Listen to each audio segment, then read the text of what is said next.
Remain calm, all is well. If you just heard Kevin Bacon's voice in your head, welcome home. We're not stalling. Here's what the entire Animal House cast is doing in 2026. And you'll meet Bluto again in the next 5 seconds.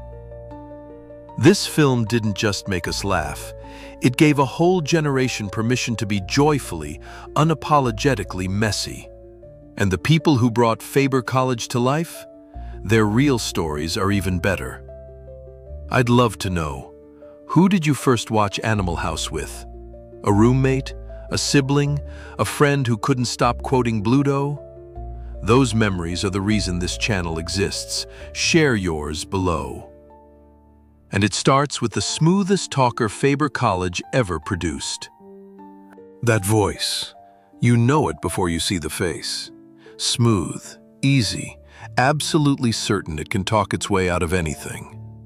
Tim Matheson didn't play Otter. He was Otter. The grin in the supermarket produce aisle. The wink that somehow got the dean's wife to say yes. He was the friend who made terrible ideas sound brilliant and made you want to go along anyway. Otter wasn't just the cool guy in the room. He was the guy who made you feel cooler just for knowing him. That kind of confidence was contagious. And for a lot of us, he was the first time we saw charm used as a superpower. Matheson was 30 when he filmed Animal House, but he'd been acting since he was 13. He voiced Johnny Quest as a teenager. He came close to landing Indiana Jones. After Faber College, he shifted from comedy to drama and earned 2 Emmy nominations playing Vice President John Hoynes on The West Wing. Today, at 78, he's aging with incredible grace. He stars as Doc Mullins on Netflix's Virgin River, now renewed through its 8th season, and joined the cast of ABC's 911 Nashville in late 2025. In November 2024, he published his memoir, Damn Glad to Meet You, 7 decades in front of cameras, and the man still shows up every single day. But here's the thing most people don't know. In 1989, Matheson and his partner actually bought the National Lampoon brand itself. The magazine that created the movie that made him famous. He owned it. He walks through the front door of Delta House. Wide eyes, nervous grin. No idea what he just stepped into. Tom Hulce, H-U-L-S-S, played Pinto as the audience stand-in. He was the kid who didn't quite fit, who said the wrong thing at the wrong time, who somehow stumbled through the chaos and came out the other side. He was us. The one still figuring it out. Remember the angel and devil scene? Pinto, alone with an unconscious girl. A tiny angel on one shoulder, a tiny devil on the other. He chose right. And that small moment told you everything about who this character was. Decent, confused, trying his best. Hulce was 24 during filming. Fresh off Broadway, where he'd performed opposite Anthony Hopkins in Equus. 6 years later, he earned an Academy Award nomination for playing Mozart in Amadeus, one of the most celebrated performances of the entire decade. He voiced Quasimodo in Disney's Hunchback of Notre Dame. Then something unexpected happened. He walked away from acting. Time has only deepened his elegance as a storyteller, just behind a different curtain. Today, at 72, Hulce lives in Seattle and produces Broadway shows. His first major production, Spring Awakening, won 8 Tony Awards. Right now, he's a lead producer on the revival of Chess at the Imperial Theater. He chose a different stage, and he's thriving on it. But not everyone from Faber College got decades to write new chapters. One of the most lovable faces in this film never got that chance. If there was one person in Animal House you wanted to protect, it was Flounder. Not because he was weak, because he tried so hard. Stephen Furst gave Flounder something rare, a sweetness that never felt performed. That confused face, half terrified and half hopeful, was comedy and comfort stitched together. He was the kid who just wanted to belong, and he made every other kid who ever felt that way feel a little less alone. Before Animal House, Furst delivered pizzas across Los Angeles. He tucked his headshot into every single box. Producer Maddie Simmons found one, liked what he saw, and cast him on the spot.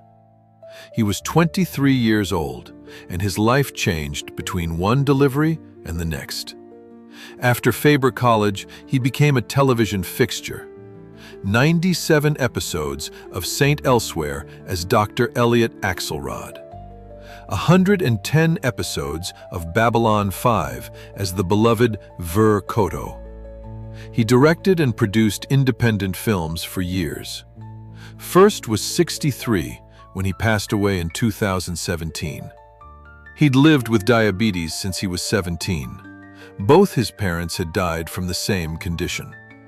Instead of hiding it, he became a national spokesperson for the American Diabetes Association, turning his own struggle into something that helped thousands.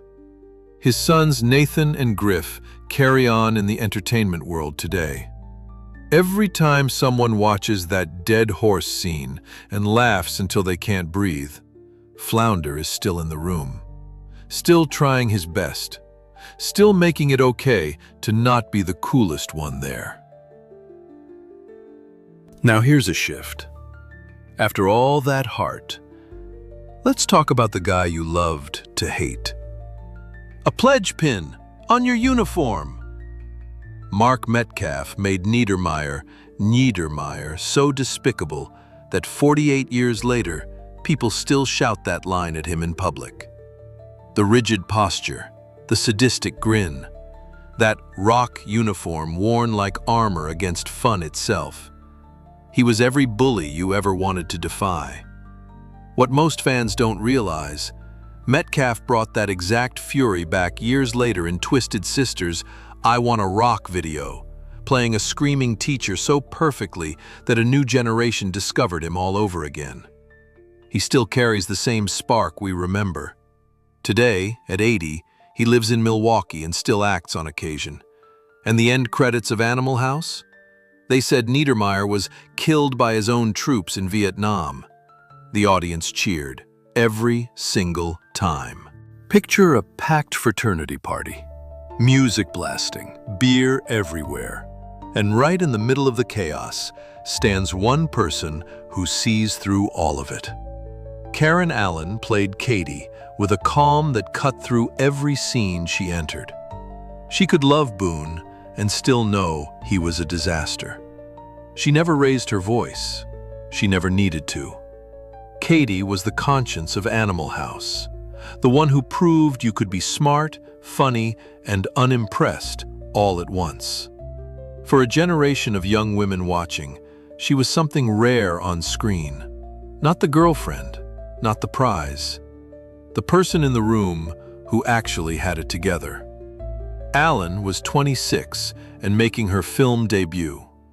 3 years later, she stood opposite Harrison Ford as Marion Ravenwood in Raiders of the Lost Ark and became one of the most iconic leading women of the 80s. She returned as Marion in 2008 and again in 2023 for Indiana Jones and the Dial of Destiny. Time has woven its years into something striking. Today, at 74, she lives in Great Barrington, Massachusetts. She teaches acting and directing at Bard College at Simon's Rock. She runs Karen Allen Fiber Arts, a textile studio and shop she built by hand. She sits on the board of the Berkshire International Film Festival, which is honoring her this year at its 20th anniversary season. She knits. She directs plays.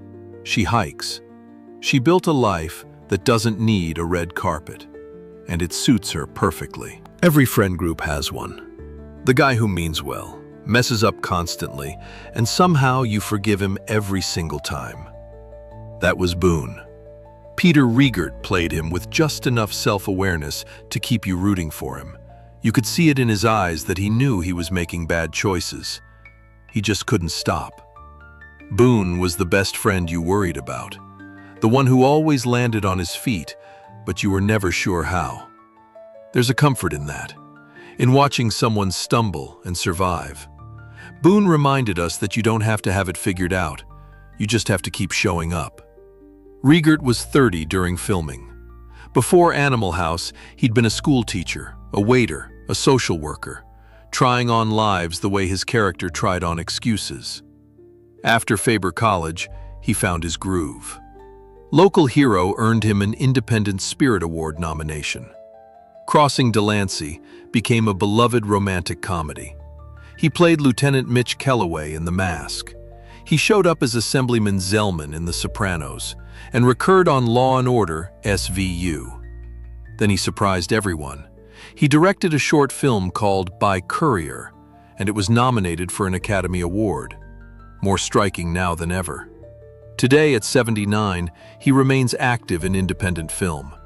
He recently served on the jury at the Berkshire International Film Festival, where he has previously sat alongside his old friend Karen Allen.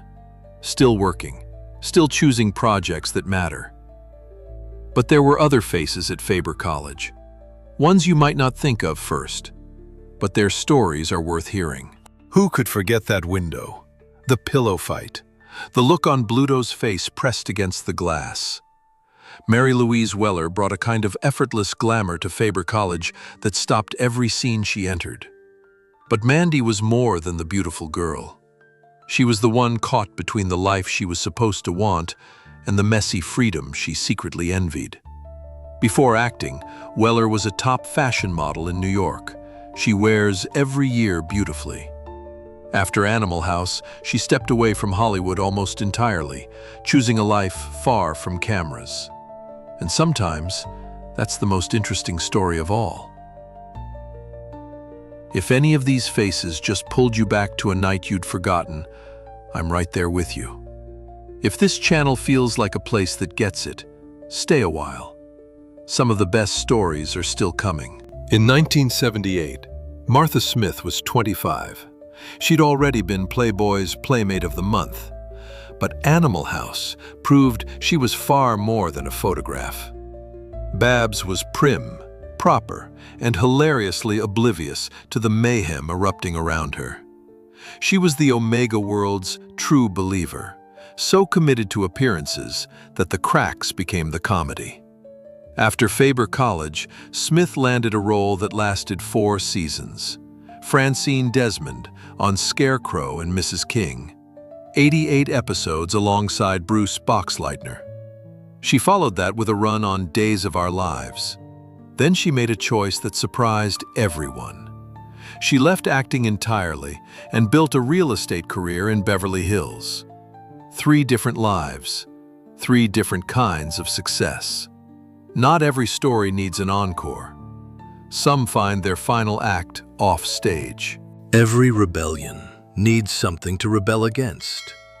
If Neidermeyer was the fist, Greg Marmalard was the handshake hiding a knife.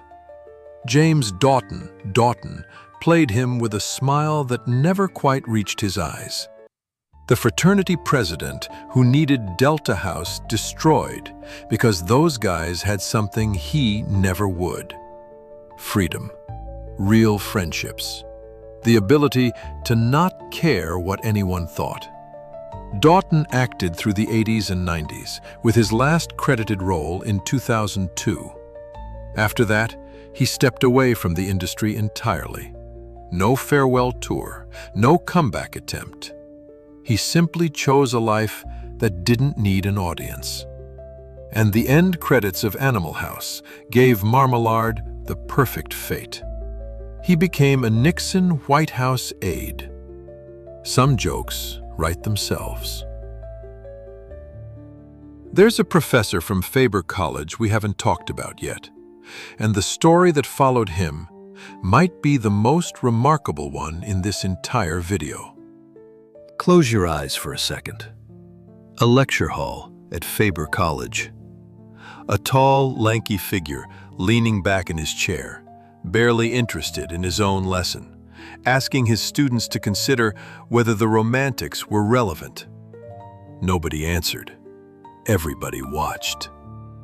Donald Sutherland played Professor Jennings as the teacher who had stopped pretending, and somehow that honesty made him the most trusted adult on campus.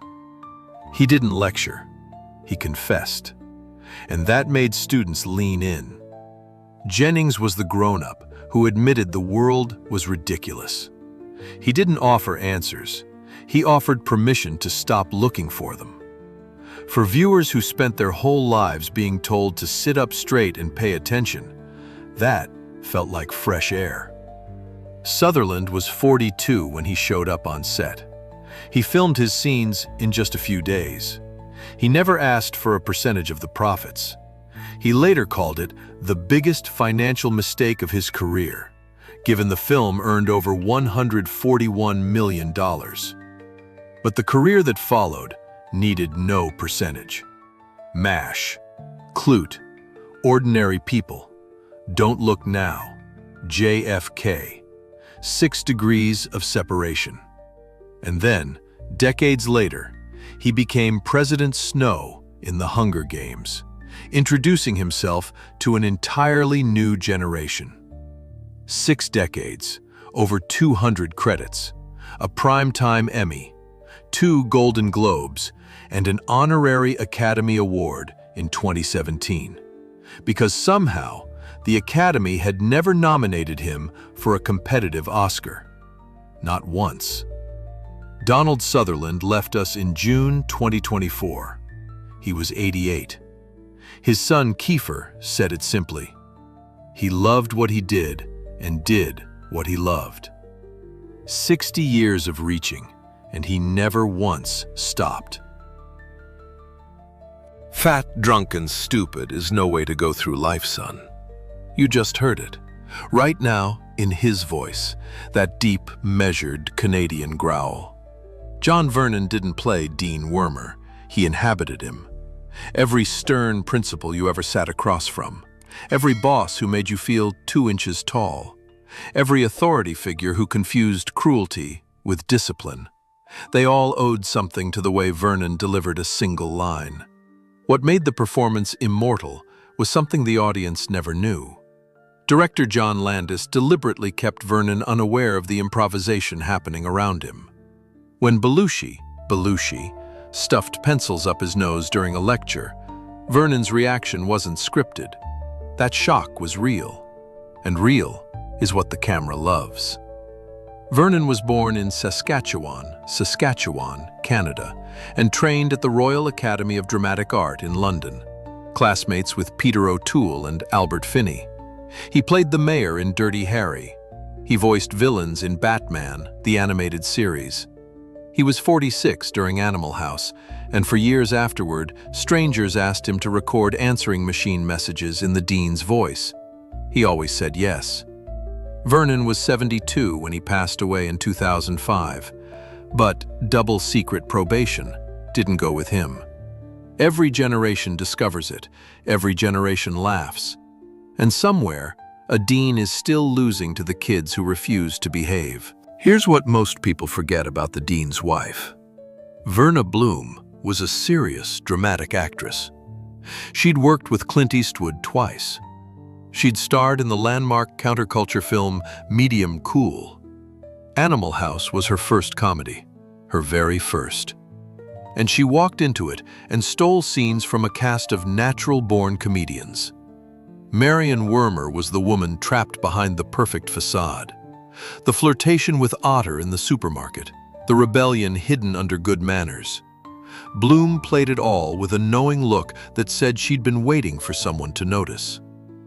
Years later, Martin Scorsese cast her as Mary, the mother of Jesus, in The Last Temptation of Christ. From the dean's boozy wife to the mother of God. That kind of range doesn't happen by accident. Bloom was married to screenwriter Jay Cox for 47 years. She passed away in 2019 at 80. Her legacy lives in every actress who proved that serious and funny aren't different talents. They're the same one, aimed in different directions. There's one more face from Faber College. He had maybe 6 lines in the whole film. What happened next, nobody saw coming. He's standing in the street. The homecoming parade has gone completely sideways. Floats are crashing. Marching bands are scattering. People are running in every direction. And there he is, a young ROTC pledge in a uniform 2 sizes too stiff, arms spread wide, shouting at the top of his lungs, "Remain calm! All is well!" And then the stampede flattens him. That was Kevin Bacon, 19 years old, a handful of lines, his very first film role. And that single moment became one of the most quoted scenes in comedy history. Think about what happened after that. The kid who got trampled at Faber College went on to become one of the most respected actors of his generation. Footloose in 1984 made him a star. A Few Good Men, Apollo 13, Mystic River, X-Men, First Class. He became so woven into Hollywood that someone invented a parlor game about it, 6 Degrees of Kevin Bacon, because it seemed like he'd worked with every actor alive. He was the center of the universe, and it started with getting knocked flat on his back in a parade.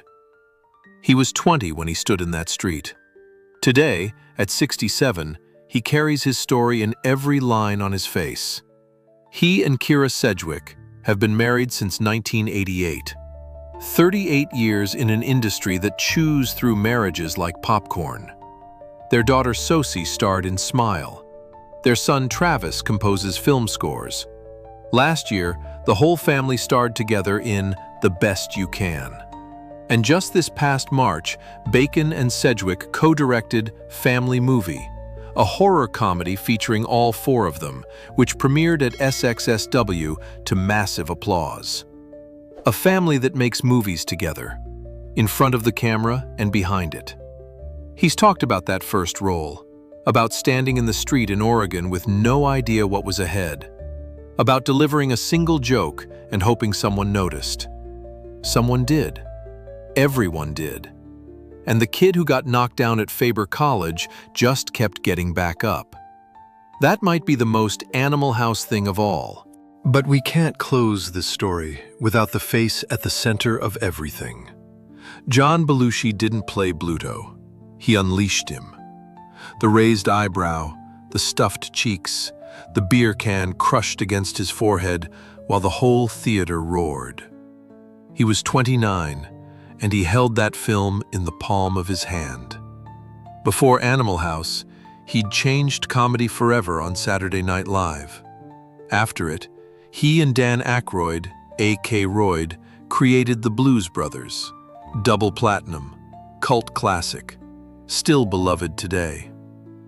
Belushi left us in March 1982. He was 33. Rolling Stone named him the greatest SNL performer of all time. His brother Jim carries the name forward.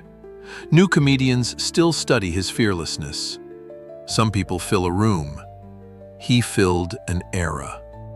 And every time Shout starts playing, he's still right there. Animal House was never really about a fraternity. It was about permission. Permission to be loud, to be wrong, to be joyfully, completely yourself. Almost 50 years later, that permission still stands. Bluto's eyebrow is still raised. Otter is still working the produce aisle. Shout is still playing somewhere. And we're still the ones who turned it up. So tell me, when you think of Animal House, who's sitting next to you? Not the characters, the real person, the roommate, the sibling, the friend. I'd love to hear that story. There are more stories like this one waiting. More faces, more songs, more nights we used to know. Until next time, Take care of that memory.